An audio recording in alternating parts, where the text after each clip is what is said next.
What is up, everybody? Welcome back to Unplugged and Uncut, the new source for sports news and entertainment. You are live with your boy Unique, and today I'm gonna get into Victor Wembanyama and my one and only concern I have with this player being the number one draft pick in the 2023 NBA draft coming up.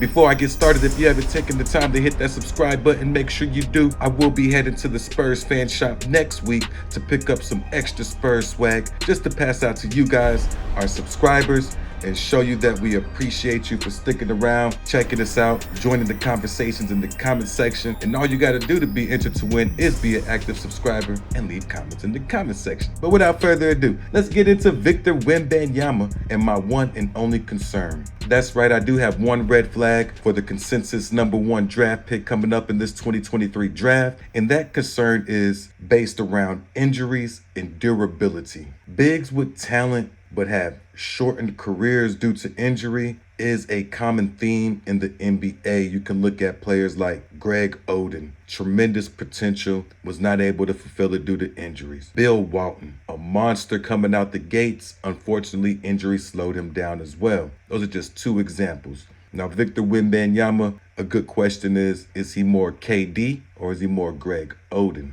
He does have that Kevin Durant frame. In fact, he might be a little thinner than Kevin Durant, maybe similar size when they're coming into the league. However, Kevin Durant has been able to stay healthy and durable for the most part, allowing him to put together a tremendously great career. Greg Oden, on the other hand, was not able to stay healthy. So a lot of you guys might not know this, but Victor Wembanyama has fought with injuries throughout his young career. He has had a hard time staying on the basketball court. Now, none of the injuries are career-threatening, but there are some to monitor and be concerned about. His talent is undeniable. It's through the roof. The only concern is the injuries and his durability, especially when you're going to be investing the number one draft pick in said player.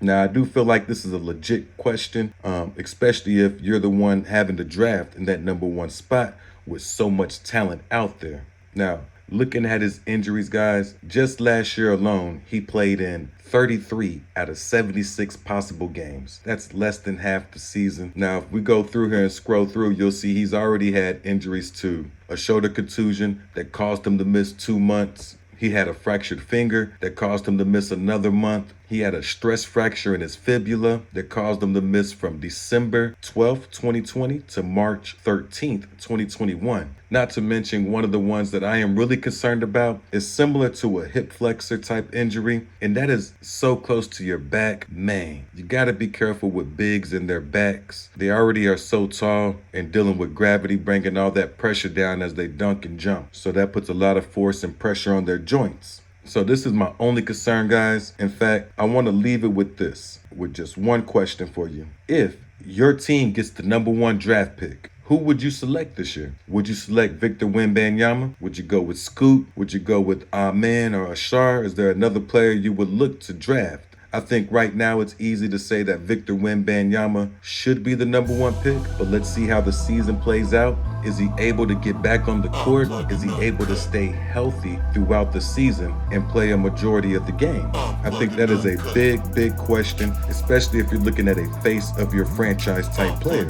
If you think Victor Wembanyama is a face of your franchise type player, you want him to be available for most of the games and not be unavailable due to injury or being placed on the injury reserve list. But that's my only concern for Victor Wembanyama, guys. How do y'all feel about this? Do you think the injuries are a viable red flag and teams should take this into consideration? Do you think they should take it with a grain of salt and just say, hey, this is a once in a lifetime generational talent and we're going to ride with Victor Wembanyama? But that's all I got for this episode. Can't wait to see how everybody answers the question in the comment section, and your boy is out. Peace.